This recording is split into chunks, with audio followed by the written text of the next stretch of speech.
Marketing Your Private Practice is a podcast where you'll learn easy to implement tips and strategies to grow your business without spending all day online. I'm your host, Kathy Colaiacovo, and I teach practitioners the Thrive marketing method to create simple and streamlined plans by focusing on long-term strategies, not just social media. Discover ways to spend less time on your marketing, attract more clients, and build the financial freedom that comes with a thriving practice. One where you have time left in your day for the people and things that matter to you.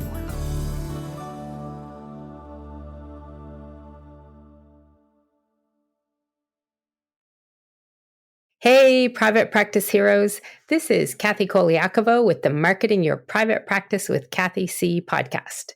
Today, we're going to focus on the marketing pillar of messaging. Because messaging is key in your marketing, and not just in emails, blogs, and social media content, but also in the content you deliver anytime you talk in front of a group, whether you're in person or online. And no matter if it's an official presentation or speaking gig or not, because all of your messages matter.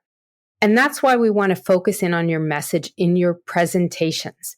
Because you don't want to deliver any talk and not have the audience understand the message you're sharing.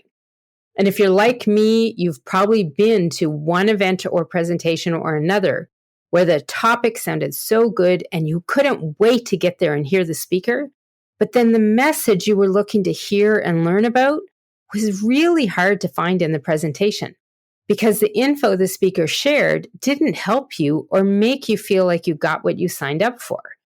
And this happens, but it's the last thing that anyone wants from a speaking presentation, which is to not deliver the message that was the purpose of the talk. Whether you're the speaker or the audience, nobody wants that. Sometimes the presenter or speaker themselves can actually distract the audience from taking in the main message they're sharing. And this is what I want to help you avoid with the information I'm sharing today. Because it all comes down to the P word. You know that word I use over and over in these podcast episodes, planning. This episode was actually inspired by a presentation where I was in the audience and I was all geared up to learn from the speaker and I got nothing. I probably got a couple tidbits to be fair, but honestly, this woman had a really great story to share and really fabulous lessons to learn because I had learned from her before and I was looking to get some updated information on this. But honestly, it really flopped because she was all over the place. You could totally tell she wasn't at all prepared and it showed. She was doing things like skipping slides and moving ahead because she was running out of time. And then she was a little confused on some of the items that she had on her slides. Now, I have to tell you, there's totally a difference, and I understand this. There's a big difference between being nervous and being prepared. I get that because I have been the speaker who was picked up off the floor after a talk. Yes, I actually did faint in the middle of a talk one time, but I learned my lesson from that. And now I definitely do not give any talk without taking the time to plan and prepare before getting up and speaking. No matter how short or long your talk, your message that you want to share has to get across in these situations. And that's why today's episode is going to focus on some tips to help you prepare for talks. And it really was inspired by this presentation that I mentioned because I was so keen and looking forward to this event. But I was really disappointed because I don't feel I learned what she promised on the sales page for the event. Because the message she was sharing got lost in her it was so obvious that she was unprepared to talk. And I have anxiety when it comes to speaking in public, so I totally feel her pain. But as I was thinking about this experience and thinking about everything that I wanted to share in this lesson today, it really made me realize how much my pre-talk preparation helps me when it comes to my delivery, no matter what type of talk it is. Because I do this kind of prep whether I'm going to a simple networking event where I might only have to say my elevator pitch. I do it if I'm doing a 5-minute or 10-minute presentation. I do it if I have an hour-long presentation or even a full-day workshop. The pre-talk prep is always the same because it helps me make sure I'm ready And I'm ready, more importantly, to deliver a cohesive message that my audience will understand. And I'm ready to deliver it with as much ease as possible that I can without passing out. Because for me, that's a big part of my pre-talk prep. So no matter how big or small your talk, you will have a better chance of delivering that presentation with success by planning and practicing it. When you do this, that message you want to share will get across loud and clear to those that are listening. So let's go through these 5 pre-talk prep tasks that I include in my checklist. And this is what I do, as I mentioned earlier, before delivering any talk that I have. And actually, if you look at the list of the 5 things, you could probably boil them all down to one word: practice. Practice, practice, practice. But for the sake of making sure you know what to practice, I've actually edited the titles to guide you a little more so that you know the details of what you should be practicing. So let's run through these 5 steps. The first one is prepare your talk and time it. And I really mean time it.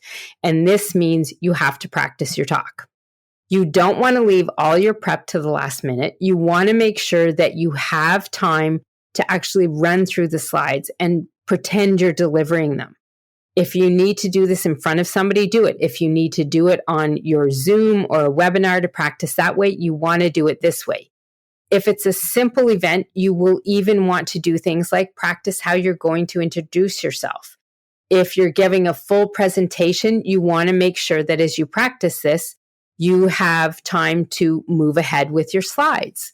Okay, so part of all this preparing is getting those slides ready and practicing what is on them. And if you've been given a certain amount of time to talk to, you've got to time your practice. And I really mean use a timer. A lot of people forget to do this, and they're almost always the person who ends up skipping the slides. And we've all been to an event or a presentation where this has happened. Somebody will sit there and go, oh, this isn't as important, and we're kind of running out of time, short on time, so we're just going to move ahead. And they start skipping through the slides. Nothing will lose an audience more than doing this. Trust me, I've been there, I've done it. And I can tell you, your audience doesn't learn as much when this happens. So you want to make sure that you're practicing and timing it. And I always like to make sure that my timing gives me an extra 5 minutes. So I want to be done 5 minutes early, especially for longer talks, because that means we can leave time for questions. You can also go into discussion a little more if people don't ask you questions, but it means you're not rushing through. Now, if you have a short presentation, this is even more important to practice in time. When I was going to the Matrix events with Bob Proctor, and I was doing short presentations to his students, the experts like me who were there to do these presentations, we were all given 7 minutes to share what we do and how we help clients in front of all the folks at the event. And trust me, it is really hard to do a 7-minute presentation if you haven't done any practice and haven't timed your practice. That honestly is even harder to do than a longer, like 1 hour, 45-minute session. And this is why I think it's so important that you have your talk prepared ahead of time and that you are timing it to practice it too. So the second step in this checklist is knowing what kind of tech you're going to be using. And this is really a different kind of way to practice. You want to ensure that any technical aspects are figured out ahead of time and that you do have time to practice with the tech if you need to as well. If you're doing a webinar, all I can tell you is, for the love of Pete, do a test webinar first. Book another webinar yourself if it's your own system and do a test one. If it's somebody else's system, you want to try testing it out too. If they're going to use, WebEx, or if they're going to use Microsoft Teams, ask if you can have a practice if you've never done it before. I'll be honest, webinars are more technical sometimes than being on a stage. So don't think that they're easier.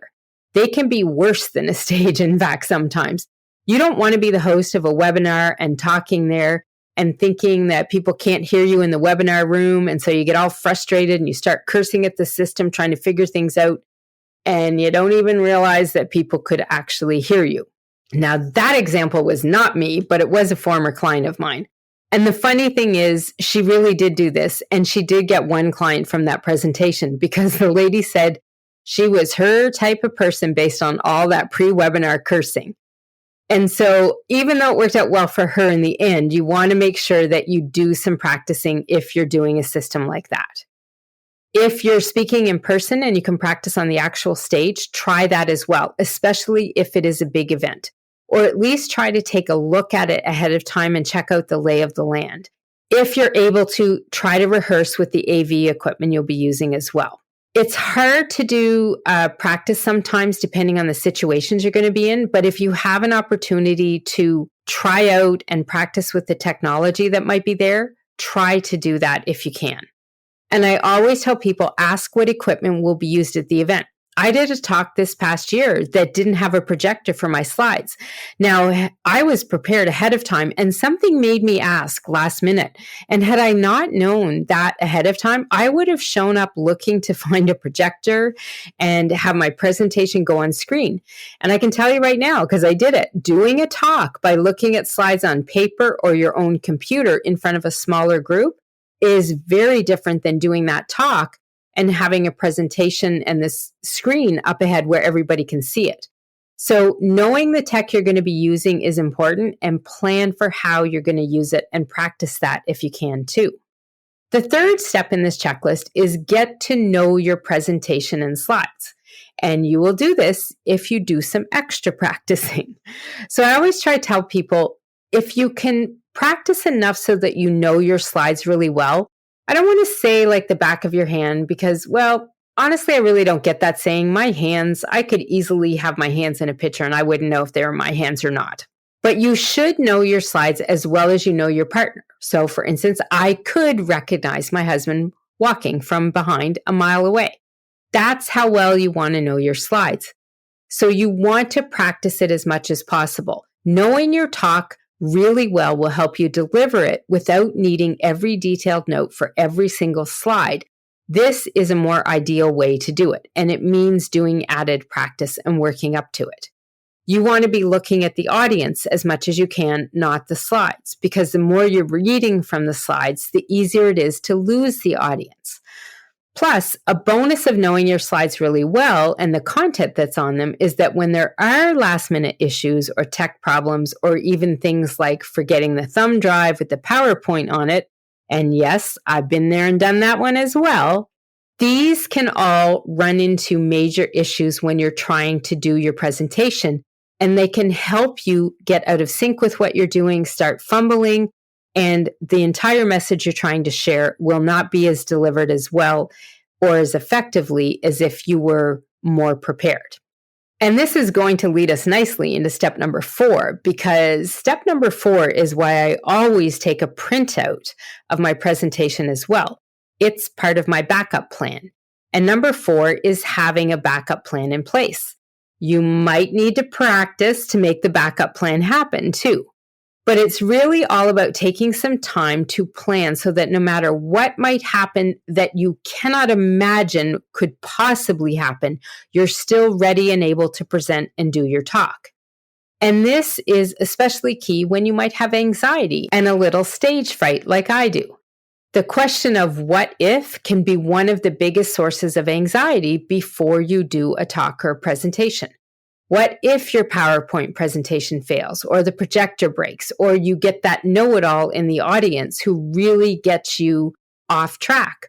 Or maybe your opening fails, or even worse, you panic and forget what you're saying. Now, occasionally there might be other things that come into play that can throw you off key with what you're doing. I've had a speaker before me who went over their time. Now, even though it shouldn't have happened, they cut down my time to present. So that made a big shift in what I was doing in my message. So as much as you can be prepared, it really does help you having a backup plan. Even small things like a projector or a mic not working, these what ifs can really derail you. Anything can happen. And trust me, I have had lots happen. I have been speaking since about 2012. And sometimes I have to say that maybe I make the issues happen, but anything can go wrong when you're speaking and you may not always be prepared for it. But if you've planned and thought out different things, these what ifs, that helps you be a lot more prepared when something does go wrong. I was once presenting on a stage in Las Vegas, and they had a major AV team running everything for the tech. So as I was talking to the group, and I want to give a shout out to any IVA peeps that were at that live summit back in 2014 in Vegas. Well, we had a great time at the conference, but at one point during my talk on the stage, I literally broke the microphone on the podium. I broke the little stand that was holding the mic. The mic fell out. It was tipped all over. The screws were all out. And I was there scrambling to put them back together so that it was sitting all proper on the podium. I was literally trying to screw those little screws in with my fingernails. And they were very small, and I was fumbling around, and I was trying to make some jokes and have a little laugh, so the audience took the pressure off as well. And at the same time, I was trying to understand the hand movements of the AV guy at the back of the room. And I will tell you, I was in total panic moment right there. Then finally, the AV guy, who I had really challenged at this 3-day event with some of my antics, because I was the incoming president and I was doing a lot of the talks at this conference. Well, he finally spoke up through his own mic, and he was like, "Kathy, pick up the mic. Just pick it up and talk into it. You don't need the stand. It still works." I was like totally embarrassed. The entire place lost it. We had a good laugh. And it really is a good thing that I can laugh at myself. But I had really been so intent on fixing the mic and getting it back into the stand that I totally forgot I could actually just pick it up, put it in my hands, and talk into it and keep on going. So whatever you can do to plan and prepare for the unexpected, the better off you are, and that will help you have more confidence. So when something unexpected challenges you, like breaking the mic, then you'll know what to do. So I always tell people, try to address your fears and create a backup plan for what to do if something happens. The more you can think of that could possibly happen, the better. And you'll release a ton of anxiety by knowing that you're pretty much as prepared as you can be, so that if the unexpected happens, you can keep on going and deliver the message you were meant to deliver in your talk. The last step here is really to have fun and be you while you're on stage. And yes, some of us might need to practice this too. This is really hard to do because most people in the world will say speaking in public is their number one fear. And I can tell you this confidently that you 100% see yourself differently when you're speaking in front of a group than your audience does. Nobody else is seeing you shaking from the insides. They're not seeing those butterflies in your stomach. They see you typically talking and presenting confidently. And this is what a lot of people tell me. They tell me I'm so confident on stage presenting that they're really kind of doubtful about my stories of fainting and anxiety. But they can't see inside my body and my brain. And that's where the nervousness comes out. But my planning and my practice helps them see something different than I feel. Being you means being more comfortable in your own skin when you present. And you always want to make sure that you are as comfortable as possible in how you're going to give your talk. One thing for me that I learned back in 2015 is my clothes are a part of this, and they're a part of me getting to that comfort level. The last time I wore a skirt and heels when I was speaking was back in 2015 after speaking at an event in Los Angeles. Heels and skirts are not what I typically wear, and they are not the norm for me, so I didn't feel as comfortable in my body in those ways. So after that particular event, I made a decision that was the last time I was going to dress up in a way that I was not comfortable with to deliver a talk. So now when you see me speaking, I typically have jeans and my cowboy boots on, typically with a nice blazer and a top. That's more me, and that's how I present now. I'm comfortable in my own skin and my clothes, and that helps me be more confident delivering the message that I'm sharing in the talks. So number 5 is really do what it takes to be you, have fun, be your authentic self, and that will help you deliver your message in your presentation. So to recap, those 5 steps in the checklist are: prepare your talk and time it is number 1. Number 2 is knowing what kind of tech you're going to have and be using. Number 3 is getting to know your presentations and the content in your slides. So you got to practice it there. Number 4 is have a backup plan in place for the things that could go wrong. And number 5 is have fun and be you while delivering your talk. When you practice and prepare, you will make that talk, no matter what kind it is, a great experience, not only for you, but your audience too. And that will help you make sure that your message gets across and helps the folks in the audience get something from your presentation. Now, if you find it a challenge to determine your overall message for a talk or even your marketing content and you're struggling with that, why not book a free marketing audit with me? These are something I offer as part of my podcast. They are free for you. We'll get on a call. We'll discuss what issues you're having, determine some of the next best steps you can take to move forward, and make sure that you start being more effective with your messaging and your marketing. And you can book your free audit at pepperitmarketing.com/audit, and I will link to that in the show notes wherever you're listening to this episode. Now, before I sign off, there's a bonus thing that I want to talk to you about that will help you boost your confidence.